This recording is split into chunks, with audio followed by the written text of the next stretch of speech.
लीजिए, कह रहा है त्रिपिटक जैन धर्म, अगुत्तर निकाय जैन धर्म, मिलिंद पनो बौद्ध धर्म, भगवती सूत्र जैन धर्म। अब कह रहा है कौन सा इसमें सही सुमेलित है? क्या आंसर 3 और 4 दोनों सही है?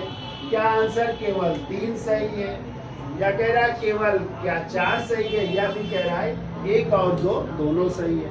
तो आपको पता है कि त्रिपिटक किस धर्म से संबंधित है? त्रिपिटक जैन धर्म से नहीं है। त्रिपिटक किस धर्म से संबंधित है? बौद्ध धर्म से संबंधित है। और आपको पता है बौद्ध धर्म के त्रिपिटक है, सुत्त पिटक, विनय पिटक और अभिधम्म पिटक। सुत्त पिटक में बुद्ध के उपदेश है जिनको लिखा है उनके शिष्य आनंद ने। विनय पिटक में आचार के नियम या प्रवेश के नियम है जिनको लिखा है गोपाल ने। और तीसरा अभिधम्म पिटक जिसमें बौद्ध दर्शन है उसको लिखा है मुगल बुद्ध इसने। तो त्रिपिटक किस धर्म से संबंधित हो गए? बौद्ध धर्म से। ये कह रहा है अगुत्तर निकाय किस धर्म से है? तो अगुत्तर निकाय भी सुत्त पिटक के 5 निकाय है ना, दीघ निकाय, मंजिल निकाय, संयुक्त निकाय, अगुत्तर निकाय और बुद्धक निकाय। और सुत्त पिटक किसका भाग है? अभी हमने बताया त्रिपिटकों में से एक त्रिपिटक है ना सुत्त पिटक। और सुत्त पिटक के ही तो 5 निकाय हैं, उसी में तो एक निकाय है अगुत्तर निकाय जिसमें हमें 16 महाजनपदों का उल्लेख मिलता है। तो अगुत्तर निकाय किस धर्म से हो गया? बौद्ध धर्म से। और बौद्ध धर्म में भी यदि आ जाए तो किससे? सुत्त पिटक के बाद का एक निकाय है, ठीक है। तो दोनों किससे हो गए? बौद्ध धर्म से। ये कह रहा है मिलिंद पनो।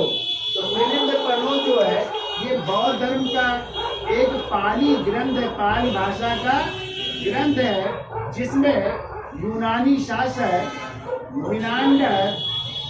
मिनांडर और बौद्ध भिक्षु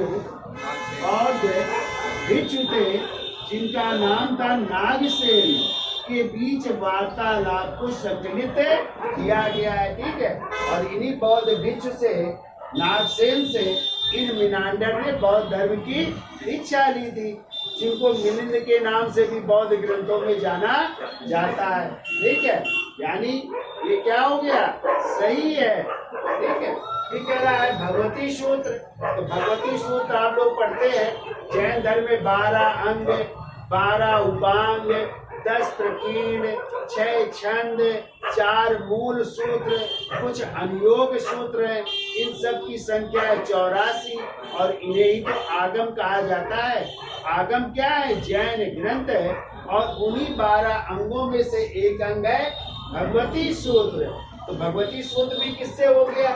जैन धर्म से। और इसी भगवती सूत्र से भी 16 महाजनपदों का उल्लेख मिलता है। तो क्या क्या सही हो जाएंगे?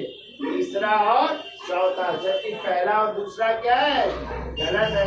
तो कौन सा आंसर हो जाएगा? 3 और 4 ये दोनों सही है, ठीक है।